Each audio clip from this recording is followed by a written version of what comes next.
Hello and welcome back to week 6 of MLQ Replay. After a brief hiatus for the IQA World Cup, we are back to break down what was a very interesting series of matches right before the World Cup as we transition back into the MLQ season for what's going to be a really exciting stretch run in basically every division. Everything's still to play for basically all across the league, and we're here to kind of set you up for it. I'm Ethan Sturm alongside Jack McGovern and Nick Jablonski. I know I was on a train all day yesterday, and Jack's been traveling, but we're excited to be here. Jack, did you have a good time this weekend? Ethan, I had such a great time. It was my first World Cup. I'd been looking forward to attending an event like this, not just for 5 years, but probably for 10. And it lived up to the hype. I just really loved watching all the national teams competing with each other. And congrats to Team USA on taking the gold. Yeah, it was definitely a fun weekend. Also my first World Cup, so it was a lot of fun to be there as well. But, we've got MLQ specifically to talk about. And just a quick disclaimer on this week, we weren't able to get the full slate of interviews that you guys are probably accustomed to and that we strive to get between our travel times. It seems like half the Quidditch community has been, traveling for the past two days. So we're going to figure that all out. But in the meantime, let's get into it. And, Nick, one segment we really like to do on here, we've been talking about cheat codes all year, those things that you can kind of guarantee will get you points week in, week out, the things that the good teams have, and maybe some of the teams that struggle a little bit more don't have as much. Anything from this week standing out to you? Give me more of the DME diggy pick and roll in flag runner on pitch, or give me death. This is such a fascinating scenario to me because either one of them can run either end of the pick and roll. So many times in quad ball, we see a situation where it's all about the one ball carrier who has to make something happen off of the pick. But this time, you can move the ball to either of them, and they can be so creative off the dribble as it would be if they are the facilitator of the pick or they're the person setting the screen. Either of them can roll. They're both tall enough that you can sort of play in the air with either of them off the roll. They're both comfortable driving. And it just creates such an interesting and open opportunity that I think we're seeing for one of the first times in this sport. We have seen pick and roll before, right? Boston in 2019 ran almost into the ground exclusively. But a lot of that was centered around like a Jake Archibald style play where Jake really only thrives with the ball in his hands. Either of these players seem like they can play off ball. I know, Ethan, your whole theory was that DME plays best with the ball in his hand. And to some extent he does. But watching him cut off ball during pick and roll play was some of the most fun quad ball we've had all season. Yeah, Jack, Nick and I have spent a lot of time stressing the use of the pick and roll in, flag runner on pitch in no budger situations. You were lucky enough to be calling this game, and you and Reed both did a great job. What were you kind of seeing from this Indy offense all week, specifically in this scenario? Yeah, it was such a fun offensive performance from the Chicago Prow. They're just so versatile. They have so many weapons. And like Nick was saying, when you have Nathan Digman, when you have DME, you can throw different looks at the defense. You can play DME off ball. And I think DME especially showed against the Monarchs a very talented team, a very good and stout defensive team that he can do so much more than play on ball. He can post up around the hoops. He can get ahead on the fast break and pick quad balls out of the air and slam them home. I felt like I saw that, a dozen times over the course of the series. DME streaking up the side of the pitch and converting a fast break goal. I think it was just a really impressive team performance. It was not just the top line stars of this Prow roster. This is a very deep team, and they came out and played in against their most the historic rival, the Minneapolis Monarchs, a team that's given them a lot of trouble in the past couple of years, and they silenced those doubts.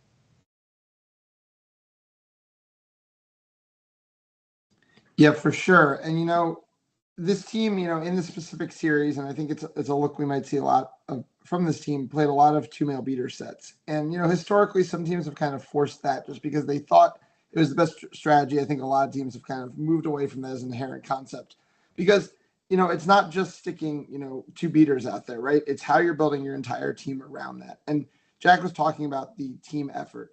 And what we saw from the female chasers on this team this weekend was just absolutely impressive. And Jack was also talking about depth. We get 4 goals from Ali Manzella. We get 2 goals from Emma Vasquez. We get 2 goals from Lauren Smith. And then also the defensive efforts. It never felt like Minneapolis was able to create, those one-on-one mismatches or anything like that. Every player was stepping up. Every player was making hits. And I think that's the why Chicago was able to kind of play the strategies they were and still get results. Nick, what were you seeing from all these players? Yeah, I mean, like you've talked about, Chicago is a top to bottom deep team, and it is a team with a clear plan.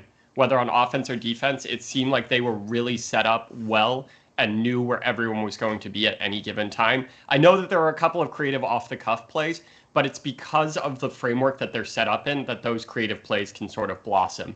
I mean, on defense, we saw plenty of really, really solid defense. I don't think Minneapolis ever got a clean, just straight to the hoops look once through this series, right? There were so many times where bodies were crashing to the ball or where bodies shouldn't be crashing to the ball and should be covering passing options, and they were doing that. A lot of times, one of my complaints with the Boom Train team that this team is largely based around is that too many bodies crashed a ball at once. There was a lot of times where they left people open or they weren't clear on their communication and sort of dropped off defensive opportunities. And that just didn't happen this weekend. They were clear on everyone's responsibilities and everyone seemed to live up to those tasks.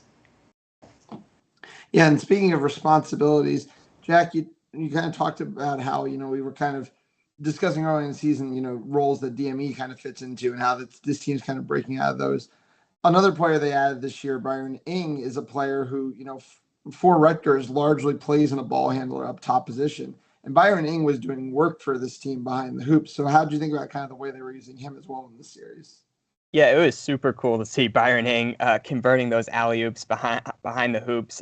Just really promising. They were so well timed. It was often Riley Andrews with the pass. Riley Andrews had an outstanding series on the ball, just making excellent decisions all weekend, pushing the pace. This Prowl team came out with so much energy. You saw it on the defensive end. They were committing to tackles. They were swarming the hoops, getting key blocks. But then they were looking to counterattack. And it was total effort. All players coordinated at the right time. The cuts were extremely well timed. It was one of the more impressive series performances I've seen in MLQ. And the question is just going to be, can they maintain this level and can they take it to another level when competing against teams from the South and East Division at MLQ championships?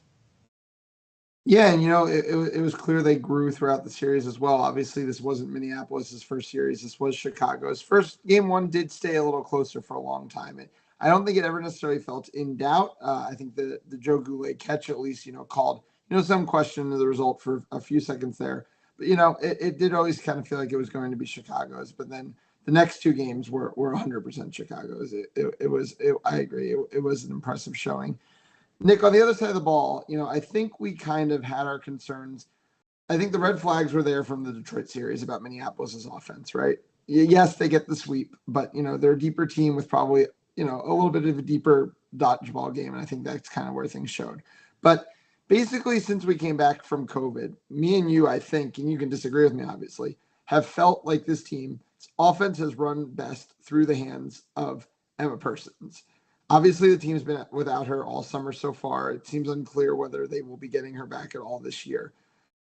I feel like there are real questions about how this team is going to run an offense without her and that they really haven't quite answered them yet. Yeah, I think that this team has a lot of questions. It seems to me that they're really still experimenting, right? This is a team that seems to be figuring things out. a lot of, I think their best players are spread out over all three lines at this point right now. I don't really think they're trying necessarily, they're trying to play their most condensed lines up top, right? And that does lead to some scenarios where when you run into a Chicago, right, where if you're playing against a line that can play against one of these more even lines out in transition or in the half court just better, you're going to run into issues. It does lead to a very steady and even-keeled performance throughout the game, which I did feel that this Minneapolis team did have, right? I don't think there was ever any super huge drop-offs across the board, but there's no highs, right? The highs aren't there on the offensive end for this team. Everyone is having to work hard for every single goal. It did clean up a little bit when Henry Bear Benson came in and sort of played a bit more in that ball carrier role. Definitely one of the players more confident taking some of these Chicago defenders off the dribble, if you will, and definitely did a pretty solid job of that. But it's hard to play in this scenario when the highs of Chicago are so high and you're just trying to tread water. Yeah, I think that's fair. And I think that's the wall we've kind of seen Minneapolis maybe kind of repeatedly run up against in the last few years. And it just hasn't happened in the division in those years. But we kind of have seen it every year at MLQ championships in that first round matchup. And the difference in this year is that this Chicago team, I think, is a little more special than we've seen out of North Division teams in recent years. Jack, what are your concerns, or what are your kind of, if you were looking for a silver lining about this Minneapolis team? Yeah, I mean, to begin with, the play of Gracie Johnson is a silver lining. I mean, she's just, at the peak of her game right now, and just really difficult to deal with in the beater game.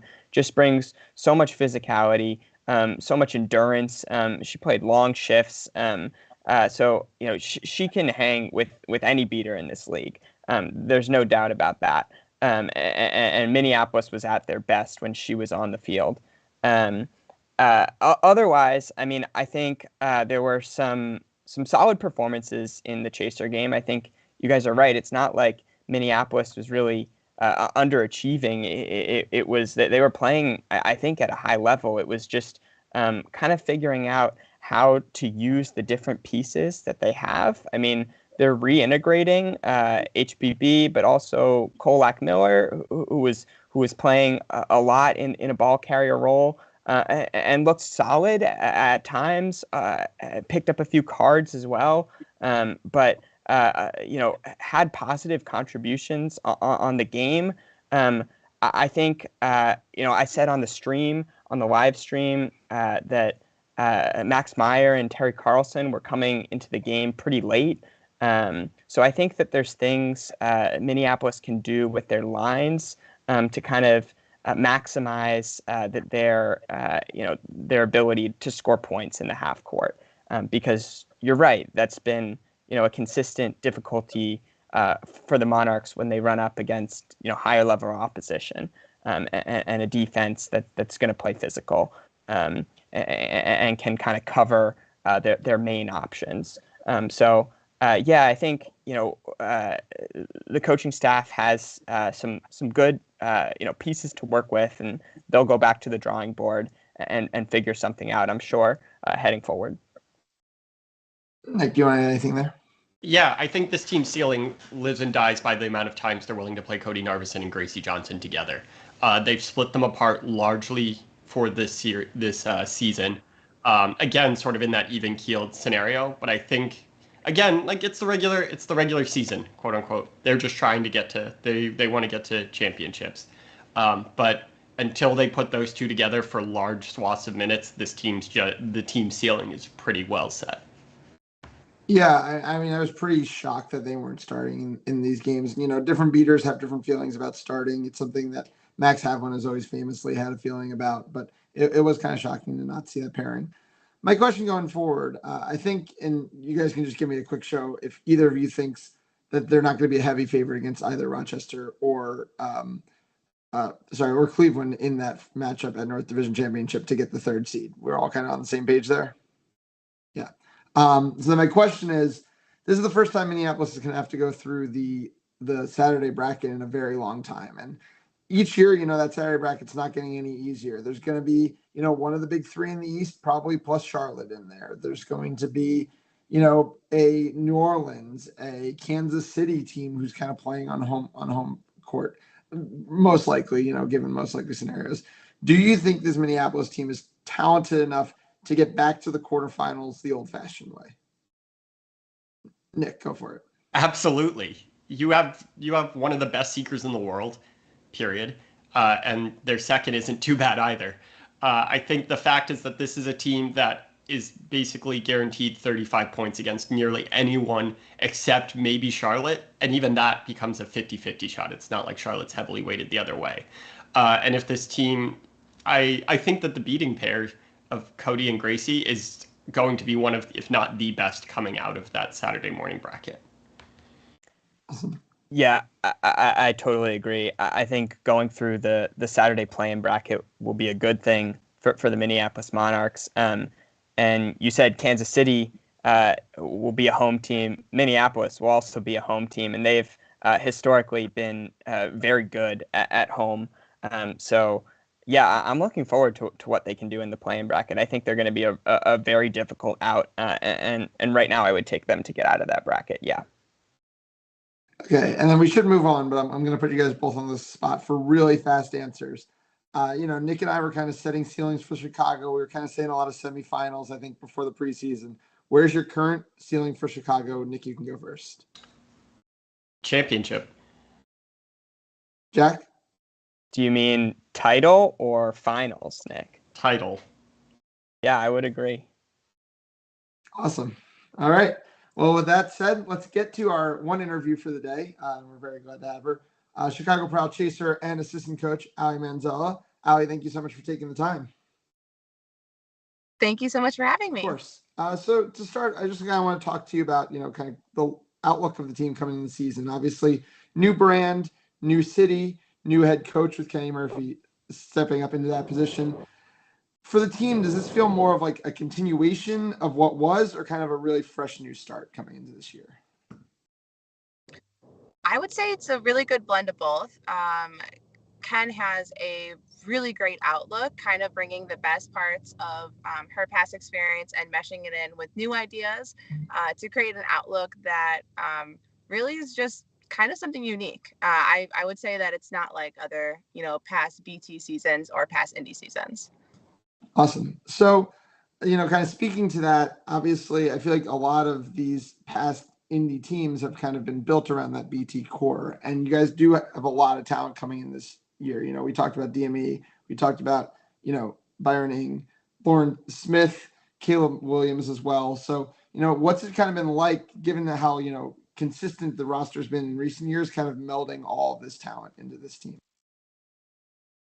Yeah, I mean, it's been a great learning experience from everyone, from the, rookie players to the veteran players. Having and bringing that talent from all over the country has really allowed us to kind of get a little bit uncomfortable and get out of our ways that we're used to kind of learn from, the Byrons, the DMEs that are coming from different playing styles to kind of figure out one that works for us. Our depth is so large this year, and we're incredibly grateful for everyone that we've been able to pick up. And some may say that having a series a little bit late in the game as opposed to some others may be pros or cons, but it really allowed us to kind of fit in with each other and kind of learn what style is going to work best for us. Yeah, awesome. So, I think it's been talked about a lot, kind of the way that Minneapolis kind of had you guys for a really long time. There was the memes online, the day count, as it were. They weren't being shy about it. It's probably kind of hard to have that much bad blood with a bunch of butterflies who are generally good people, but I feel like there was at least some bad blood and kind of that spill into the pitch. So what was kind of the team's outlook on this specific series, this specific rivalry coming into the weekend? Yeah, absolutely. Personally, I've never won a game against the Monarchs before this past weekend. So I think one of our huge, whether I have, any past rivalries with them or not, I think as a team, we were really focused on just knowing our game. I think we went in there confident, knowing how we were going to play, who we're going to be on and off the pitch, and just really stepping up to that. And I'm proud of every single person that played, and they really just did the job. Obviously, we talked a little bit, unsurprisingly, given the first game of the season, the very first few minutes, weren't the fastest start. Things were a little bit more back and forth than they were the rest of the weekend. So kind of what was the feelings on the sideline? What kind of adjustments did you make? Or was it just kind of really believing yourselves, believing in all the work you kind of put in over the last month or so? Yeah, I mean, I think like every team, we start off with those first game jitters, and that was really kind of the mode that was set from the start. Just kind of taking a couple deep breaths, just telling, the next line to, take it easy, communicate with each other was really, we knew we were going to fit into where we were going to be. And that's, it was only kind of, no pun intended, but getting the butterflies to go away in our own stomachs before we could really play up to our own potential. That was good. I want to talk about that second game now, because that was a statement, I thought. So how did that feel? You guys were running a lot on the fast break. That's been kind of new for the Indy team. You finished with 4 goals. I feel like a bunch of them were in transition. What did that feel like for you? That second game, take me through it. Yeah, I mean, that second game was really where we just kind of came out of the gate running. I mean, I think that really was what's showcasing what the Chicago team has to offer and what we've been building up to. It showed on the scoreboard. It showed with the plays. I felt like we were in sync a lot more. It just kind of takes, dusting your shoes off just a bit before we got there. But it was exhilarating on and off the pitch. Each line, you know, each of us are so close on and off the pitch that we're really just amped for each other when anyone does a single thing. So the energy on the sidelines was just as hard as the energy that was on the pitch as well. Allie, for as much success as both, this Chicago Indy program and, this Boom Train program has had, you could argue that maybe the programs haven't gotten as much notoriety as some of those other top programs. And obviously, some of that's, I feel like, slipping through the cracks a little bit more. Obviously, you and Emma were on the DA. Obviously, Matt Brown got a Team USA call up. But is that kind of a little bit of an extra chip on the team's shoulder, kind of as you kind of go in? Or is something you guys just don't spend that much time thinking about? I think that it's noted to others. I think from outside the Midwest, this kind of gives us a little bit more credibility and kind of watchability, especially with Matt Brown moving up. It allows just kind of us to be put on the map as we should have been put on the map years ago. This kind of is like our key to others to see what we can bring to the table from the Midwest. Awesome. And, we did briefly talk about Kennedy. Obviously, I'm sure the team would rather have her on the field, but there are obviously values to having your head coach as a non-playing coach as well. Can you kind of talk about, through that series, what she was able to contribute that maybe if she was playing this weekend, she might not have been for this team? Yeah, I mean, she's constant eyes off the pitch. She's noting the energy that we're bringing, especially, like I said, we had so much time to kind of prep for this series. Like some other teams didn't have as much practices before their first debut, but she just really brings this this special confidence and special atmosphere that she builds within the team that is just it's great having a non-playing coach, and I'm sure Mia, and everyone else on the team, would love to have her on pitch. But she really is doing something extraordinary for us by taking that role that she's taken on this year. Awesome. And my last question, you just saw both of them. They didn't hesitate. I asked ceiling. They both said championship. What's the team's internal outlook? What are your guys' goals for this season? Yeah, I mean, it would be silly to say that we weren't going for it all. That's definitely our end goal, and we're going to do everything we can to get there. Awesome. Well, Allie, thank you so much for taking the time with us tonight. We'll definitely be following you guys next week against Detroit and the whole rest of the season. Awesome. Thank you so much for having No me. problem. Bye. All right, and just real quick before we move to the next series, just for the stat heads out there, we've been talking about how we haven't had one double-double the entire season, and Nathan Tigman did finally manage the first double-double of the season. Didn't do it with points and assists, but did do it with points and stops. So just, like I said, something to keep an eye on. I didn't think it would take this long. I really thought someone would manage a double-double before this, but we did finally get there. But yeah, let's hop down to the South because, as hype as that Chicago-Minneapolis series was, we also had a series with really big, stakes in it in the South, and all three games were extremely competitive at that, with League City and New Orleans. New Orleans does sweep, but it was not a comfortable sweep. Every game was close. Game 2 came down to next goal wins, and League City was actually briefly ahead at next goal wins, or up. They need one, and with New Orleans needing 2. Nick, kind of what were your kind of takeaways for what were the small differences that made a back and forth series end up being a sweep? I think the New Orleans beating core is just too much for a lot of these teams, right? I mean, San Antonio gets the win, the 2-1 series win a couple weeks ago, but that New Orleans beating core was so much more comfortable on the pitch than it seemed like that core was. And the League City core we've talked about is not necessarily a weaker beating core, but one with a few more holes in it, I think, across the board. And there's very few beating pairs in the world right now that are going to exploit holes in the beating game as well as Josh Mansfield and Alex Pucciarelli. And they did that to a plum on that last goal win scenarios too, to really force the issue. And I think this League City team isn't really a super comfortable half court team right now. And a lot of times when it comes down to those next goal win scenarios against great beaters, you have to win in a half court.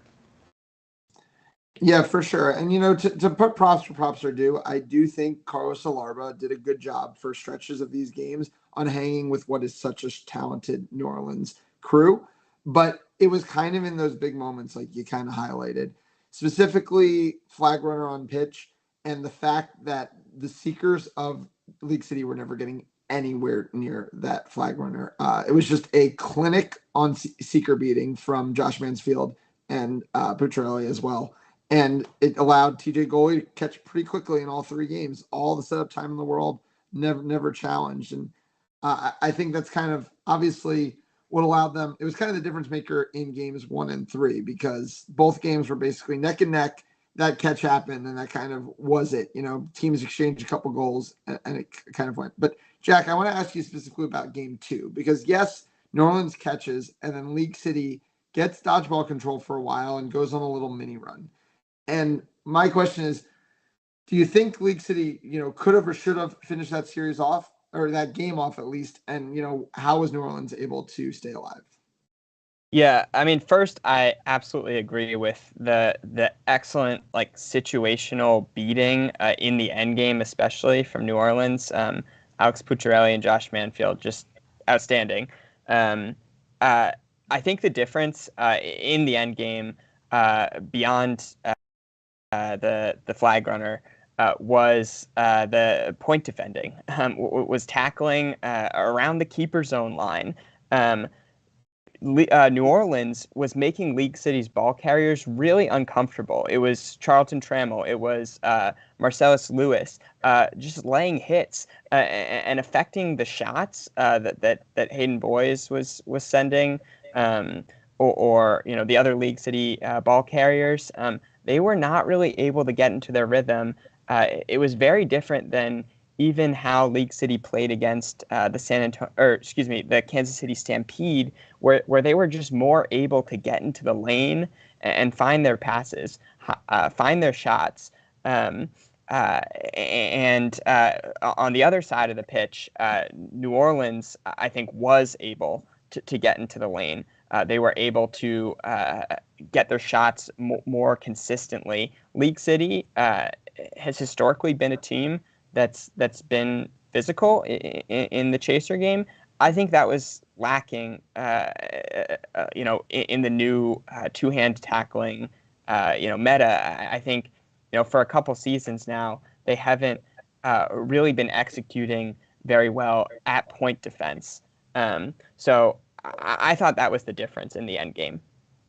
Yeah. So Nick, obviously in the game 2, League City briefly goes up 130 to 125. They need 1 goal to win. New Orleans needs 2 goals to win. They basically get 2 offensive possessions in that scenario because New Orleans scores on both of their next 2 possessions. Both of them, the ball gets into Hayden Boys' hands. That's a good start. Don't get me wrong. But in neither one is he actually able to get a decent scoring attempt off. The first one, he tries to hit the lane, Trammell actually kind of jumps across from the other half of the 2-2, hits him hard, forces the shot, kind of just goes like rolls under the hoops, and that's that possession. Second one, Boyes tries to go outside, gets immediately wrapped by a point defender, and just kind of ends up throwing up a Hail Mary. Neither one a real shot attempt. As someone else who in a big game that he was coaching failed to get any good shot attempts in the last few possessions, it does get tricky. Those moments are very, very difficult. And at least to their credit, they got the ball in the hands of their best player. But, what in those kind of sellout situations, what are you hoping to see a little bit more from League City? When are we going to see an offense where Hayden Boyes gets to attack from behind the hoops? I mean, that's just the answer, right? At this point, we need to see an opportunity where I think this League City team is Jack talked about kind of the lack of physicality. I think on the offensive end, they're still kind of stuck in the we need to hero ball and make things hard for our best players. When in reality, so much of the offensive future of this sport right now is getting those best players into advantageous situations and letting them cook. I mean, we saw it with Washington and Ottawa a couple weeks back in Game 2. Julia Baird gets put in the back where she has lived her entire career. She scores 5 goals. I think Boyes in the back of the hoops would change a lot for this League City program across the board. I think that there's plenty of people who can make that pass to him in the back. And even if it's just to draw gravity for these other players, then it changes the math almost entirely for this League City team. Yeah, and I think the other costly thing that happened in that game too, on the first of the 2 possessions, League City has dodgeball control, and they rather than go for a 1.5 and guarantee they would keep dodgeball control, they go for the sellout beat attempt on Josh Mansfield. And there's definitely things to say, though. Mansfield was literally standing under his center hoop when the beat attempt came. But on top of that, he makes the catch and the beat, turns dodgeball control around while Trammell is making that tackle. So now League City's also lost the advantage that got them the last 4 points that kind of got them back into the game. So just kind of, I feel like a strategic error too, where especially on the first one where you don't have to sell out, the other team doesn't have game point yet. Maybe just try a 1.5 instead of a beater throw sellout. Nick, you don't like 1.5s. That's fine. So, you make your counter argument. I mean, to be fair, Mansfield had been stepping around 1.5s all game. That's literally my only argument in this situation. I mean, if the other beaters haven't been handling it well, then I understand that logic. But Mansfield and Pucciarelli, we talked about this, both of them are phenomenal in situational beating situations, and a 1.5 is one of the easiest to simulate and learn what you need to do in, just across the board, and they executed it really strongly all throughout the series. For sure. So now kind of separating out from just these endgame scenarios, which I think we've kind of broken down at this point, just why New Orleans is able to get the better. But these first 20 minutes, which were being played very evenly, just to highlight the discrepancy in roster sizes, I believe New Orleans had 13 for this series, and League City had 20. When you're the deeper team, and it was a very hot day in New Orleans, your job is to make sure that depth matters. And it felt like, and it's something we've talked about a lot, that New Orleans is this sharp strategic team in this division. It seems like your job is to up the tempo, and it feels like 100% New Orleans got to dictate the tempo of this game, and the tempo they dictated was slow as humanly possible until those big moments. So if you were League City's coach there, Nick, what would you have been trying? Like, is it worth, maybe taking a disadvantage, maybe in, quality of attempts just to get those things running early in the series?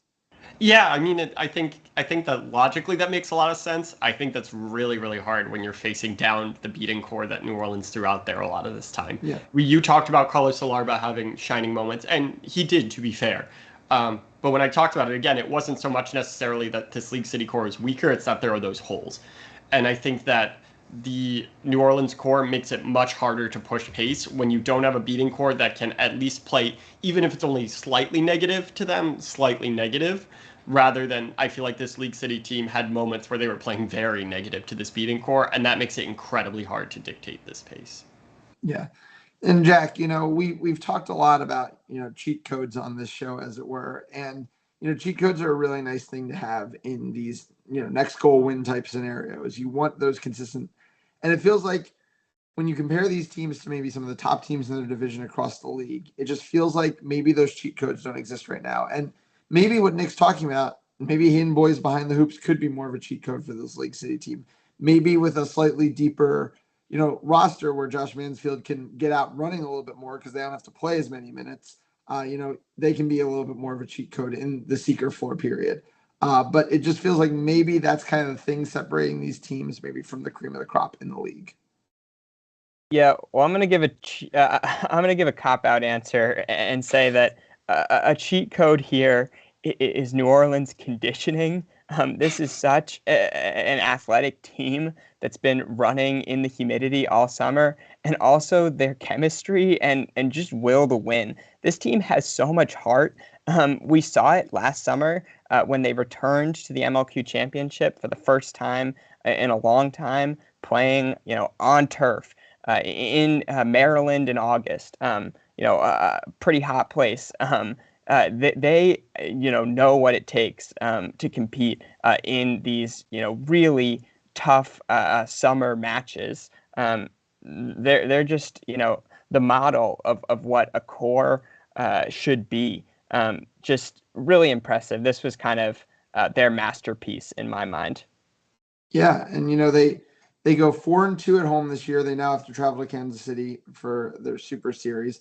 They swept League City last year 3-0 as well. So we've been giving Kansas City the moniker of the Cattle Dome, but we might need to give New Orleans a little bit of credit for its home field. Nick, you're our New Orleans expert. What are we calling it? Is it the swamp? What do we want to call this New Orleans home field advantage? I think we'll have to come back to it in a little bit. I've got to brainstorm a little bit. Sounds fair. My takeaway is that this is a team, right, that no one at Champs is going to want to play in that primary bracket. I don't know if they're officially qualified yet. I believe they are. They are. Yes. But this is a team, no matter who you are, you're not going to want to play this team, right? Beaters of the caliber of Mansfield and Pucciarelli are not who you want to see. We talked about how Narveson and Johnson are probably the best beating core. This Mansfield Pucciarelli might push that envelope. If they got to play against each other, that's going to be an incredible matchup. But yeah, strategically, they're going to be so sharp. And a big deal, I think, was that they were also this win happened without Ben Mertens. Which you and I, Ethan, have talked about how Mertens has pushed this team sort of strategically to a different level. And they were already a strategically sound team. So I think that they are going to be a bit of a bracket buster come championships for sure. Yeah, I think that's fair. And like we said, it is New Orleans qualifying. There is still a scenario that League City could make it to championships. They will need a lot of help. It requires a very specific set of games going a very specific set of ways. It is not in their hands. Even if they do sweep San Antonio, they would still need some help. So we'll kind of have to see how that all breaks down.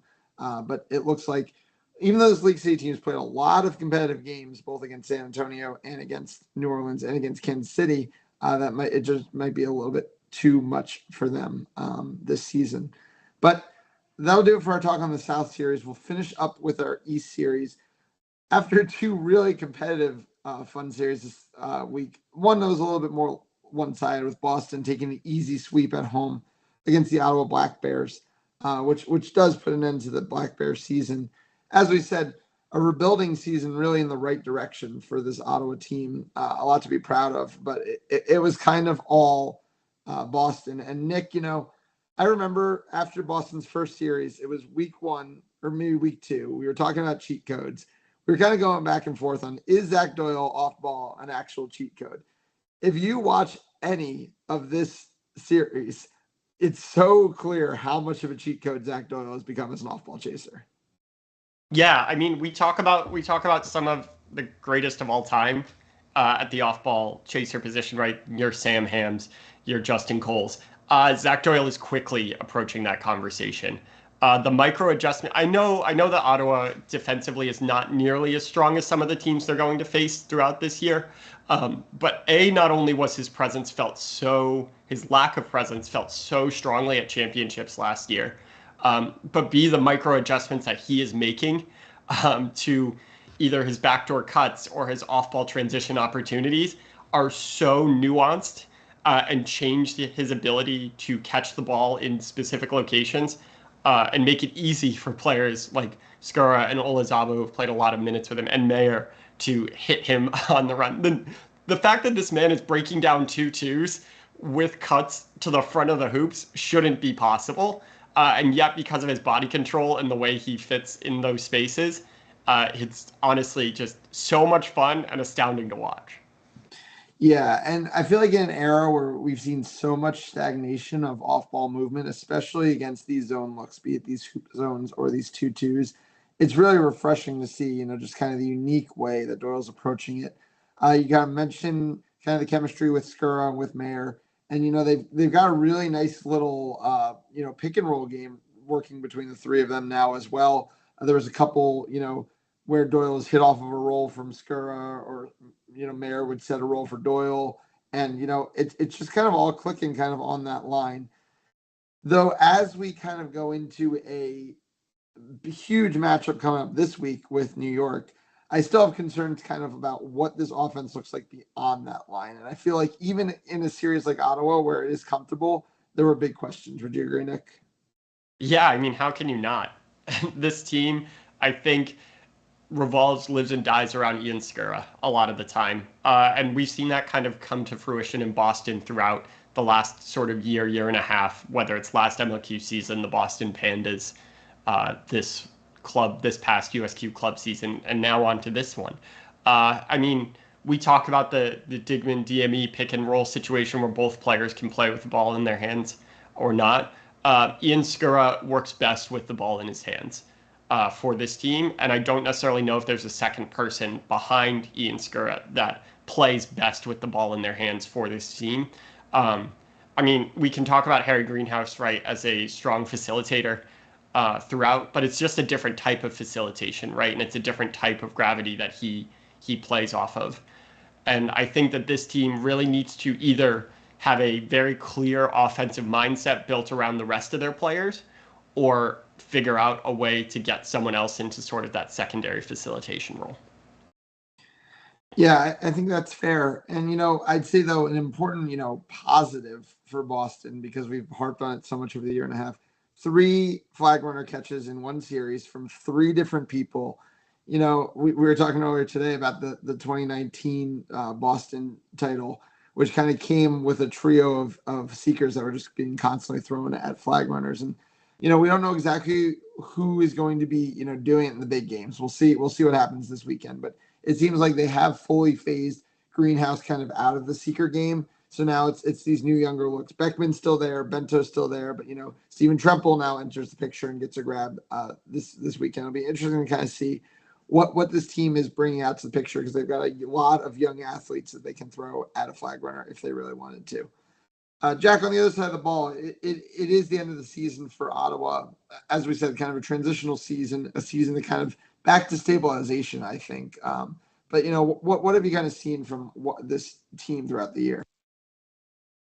Yeah, I think this is a very encouraging season from the Ottawa Black Bears. I've been around long enough to remember when the Ottawa Black Bears offense was all kind of handoffs and like rugby style, like plays. And what I've seen this season is they've just advanced so far beyond that. They spread the pitch now. They pass, around the entire half court.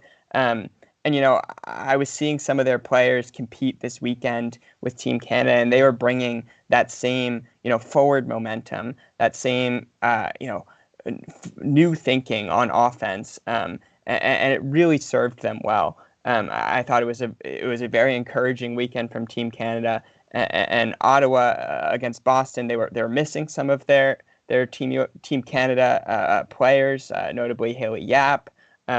So I'm just excited to see what they can do going forward now that they've kind of implemented a more modern offense. Just excited to see what the Black Bears do next season. Yeah, and also without Darren Bell that weekend, another member of the Team Canada squad, another player who I thought played well this past weekend and who has been good for this team.